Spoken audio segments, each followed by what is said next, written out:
हम दोनों उसके खून के रिश्तेदार। हमारे सामने तुम जैसे दो कौड़ी के इंसान को चुना शनाया ने। वो पति है मेरा। अपना मुंह संभाल कर बात कीजिए।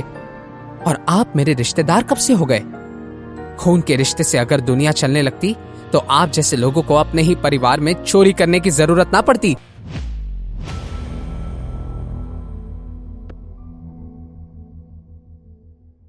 इस पॉइंट पर शनाया अपनी नई कार से नीचे उतरकर सीमा बुआ जी के सामने आकर खड़ी हो गई। शनाया की बात सुनने के बाद सीमा बुआ जी का चेहरा जम गया। उन्होंने शनाया से कहा, शनाया ऐसे तुम कैसे कह सकती हो? क्या तुम्हारा ये पति तुम्हें बड़ों के मुंह लगना सिखा रहा है? शनाया, इससे पहले कि तुम अपने सारे संस्कार और परवरिश छोड़ दो, अपने इस नाकारे पति को ही छोड़ दो। संस्कार तो चोरी करने में भी नहीं नजर आते। अब सीमा बुआ जी का गुस्सा 7वें आसमान पर पहुंच गया था। उन्होंने अपने बेटे रतन की तरफ देखकर कहा, रतन, लगता है कि यामिनी भाभी ने अपने बेटी को कुछ भी नहीं सिखाया है। लेकिन कोई बात नहीं, अगर उसकी मां ने कुछ नहीं किया तो उसकी बुआ जी उसे अच्छा बर्ताव सिखाएगी। रतन बेटा, जाओ और इस नालायक लड़की को मेरी तरफ से 2-3 थप्पड़ लगा दो। अपनी मां की बात मानते हुए रतन शनाया की तरफ बढ़ने लगा। उसने अपना दाहिना हाथ हवा में उठाया। रतन शनाया को थप्पड़ मारने वाला था कि शनाया ने डर के मारे अपनी आंखें बंद कर ली। अगले ही पल एक जोर की आवाज आई। यह थप्पड़ रतन को पड़ा था। शनाया ने जब सामने खड़े रतन को देखा तो वो हैरान रह गई। हट्टा कट्टा रतन इस वक्त अपना दंदना रहा कान पकड़कर खड़ा था और उसका गाल लाल हो गया था। यह देखकर शनाया को अपने आंखों पर यकीन नहीं हो रहा था। सीमा बुआ जी भागकर रतन के पास गई और उसे कंफर्ट करने लगी। सीमा बुआ जी ने फिर आहान को घूर कर देखा और उससे कहा, आहान, तुमने मेरे बेटे को हाथ लगाने की हिम्मत कैसे की? मगर इससे पहले कि आहान या शनाया कुछ कह पाते, रतन ने अपने कान से हाथ हटाया और अपने दूसरे हाथ में पकड़े हुए रॉड को ऊपर उठा लिया। रतन की आंखें गुस्से से लाल हो गई थी। ये बड़े बड़े कदमों के साथ आहान की तरफ बढ़ गया। इतना जोर का वार होने के बावजूद भी आहान एक ही हाथ से उस लोहे के रॉड को पकड़ने में सक्षम हुआ। आहान ने थोड़ी सी ताकत का इस्तेमाल किया और रतन के हाथ से उस लोहे के रॉड को छीन लिया। वो लोहे का रॉड आहान के हाथ में जाते ही ताकतवर रतन का कॉन्फिडेंस मिट्टी में मिल गया। अब रतन पूरी तरह से आहान के कंट्रोल में था।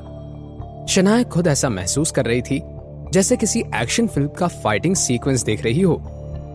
दूसरी तरफ जमीन पर लेटे हुए रतन को ऐसा महसूस हो रहा था जैसे उसकी रीढ़ की हड्डियां एक एक करके अपने आप टूट रही थी।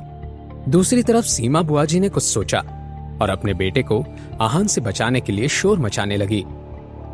कोई बचाओ हमें, इस आहान से हमारी जान बचाओ। लोग सीमा बुआ जी की आवाज सुनकर वहां जमा हो गए और उनके लिए बहुत बुरा भी महसूस करने लगे। उन लोगों को देखने के बाद सीमा बुआ जी की ओर भी ज्यादा जोर आ गया। उन्होंने सभी लोगों से कहा, इस लड़के ने 2 साल पहले हमसे 50,000 रुपए लिए और वापस करने का कहकर रफू चक्कर हो गया। तब से मैं और मेरा बेटा दर दर की ठोकरें खा रहे हैं। सीमा बुआ जी की एक्टिंग टॉप क्लास की थी। हर किसी को उन पर यकीन हो गया। सभी आहान की तरफ देखकर उसे भला बुरा कह रहे थे। शनाया अब नर्वस हो गई और उसने कहा, देखिए, ये कुछ भी कहे जा रही है, ऐसा कुछ नहीं हुआ था। सब जाकर अपना काम करिए, यहाँ पर वक्त बर्बाद करने में कोई मतलब नहीं है। मगर इस पॉइंट पर शनाया की बात कौन मानने वाला था? कोई इतना पत्थर दिल कैसे हो सकता है? एक तो पैसे ले लिए और वापस करने के बजाय मारपीट कर रहा है। इन्हें देखकर कोई कह सकता है क्या कि ऐसी घटिया हरकतें करते होंगे? मेहनत से कमाने का छोड़कर ये लोग तो खुली चोरी कर रहे हैं। लोगों की ऐसी बातें सुनकर शनाया की आंखें नम हो गई। अपनी सफाई पेश करते हुए उसने सबसे कहा, ऐसा कुछ भी नहीं है, आप सब मेरी बात तो सुनिए। लेकिन शनाया की बात सुनने के लिए कोई भी तैयार नहीं था। हर कोई बस आहान और शनाया को कोस रहा था। तभी आहान ने सीमा बुआ जी की आंखों में आंखें डालकर देखा और उनसे सवाल करते हुए कहा, तो आप कह रही हैं कि आपने 2 साल पहले मुझे 50,000 रुपए उधार दिए थे, तो फिर क्या आपके पास कोई लिखी हुई पर्ची या बैंक ट्रांजैक्शन का रिकॉर्ड है? जिस पर हम दोनों के साइंस या फिर ऐसा कुछ हो जो साबित कर सके कि आपने मुझे पैसे उधार दिए थे। आहान ने बहुत ही शांत अंदाज में अपना सवाल किया था, मगर इस सवाल को सुनकर सीमा बुआ जी के चेहरे का रंग उड़ गया। उन्होंने फिर अपना दिमाग तेजी से भगाया और बहाना बनाते हुए कहा, क्यों नहीं होगा? मेरे पास सबूत है, लेकिन मैं नहीं जानती थी कि तुम मुझे बीच सड़क में मिल जाओगे। इतने जरूरी कागजात मैं लेकर नहीं घूमती। ये बहुत ही अच्छा बचाव था, मगर आहान के अगले सवाल के बाद सीमा बुआ जी दंग रह गई। आहान ने उनसे सवाल करते हुए कहा, ठीक है, कोई बात नहीं। अभी अभी आपने कहा कि मैं आपको और आपके बेटे को मारना चाहता हूं। क्या कोई सबूत है? आहान ये सारे सवाल करके क्या साबित करना चाहता था? शनाया खुद भी कंफ्यूज हो गई, लेकिन सीमा बुआ जी आखिर तक इस खेल को खत्म नहीं करना चाहती थी, इसलिए उन्होंने हामी भरते हुए कहा, हाँ, मैंने सच कहा है। मेरा बेटा जमीन पर लेटा दर्द के मारे रो रहा है, और कुछ लोगों ने देखा ही होगा कि मेरे रास्ते में होने के बावजूद तुमने अपनी कार नहीं रोकी, उल्टा मेरी जान लेने के इरादे से तेजी से आगे बढ़ गए। हाँ हाँ, ऐसा ही हुआ था, मैंने देखा था। मैंने भी देखा। कोई ऐसा करने के बाद मुकर कैसे सकता है? मेरा तो कहना है कि हमें पुलिस को बुला ही लेना चाहिए, ताकि ऐसे जानवरों जैसे लोगों को उनके गुनाहों की सजा मिल सके। यह सुनकर एक बार फिर से भीड़ में हल्ला मचने लगा। शनाया फिर से पैनिक करने लगी। पुलिस का नाम सुनकर शनाया घबरा गई थी। भले ही उसने और आहान ने कुछ भी गलत नहीं किया था, लेकिन यहाँ हर कोई सीमा बुआ जी के सपोर्ट में ही बात कर रहा था, इसलिए शनाया डरने लगी थी।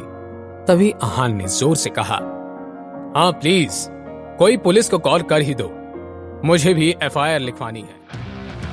आहान ये क्या कह रहा था? क्या सच में आहान अपने आप को और शनाया को इस सिचुएशन से बाहर निकाल सकता था, या फिर सीमा बुआ जी आहान और शनाया को किसी बड़ी मुसीबत में फंसाने वाली थी? कैसे मात देगा आहान सीमा बुआ की नौटंकी को? जानने के लिए देखिए अगला एपिसोड सिर्फ पॉकेट एफएम के YouTube चैनल पर, और सीक्रेट अमीरजादा के सारे एपिसोड्स को सुनने के लिए डिस्क्रिप्शन में दी हुई लिंक से डाउनलोड कीजिए पॉकेट एफएम ऐप।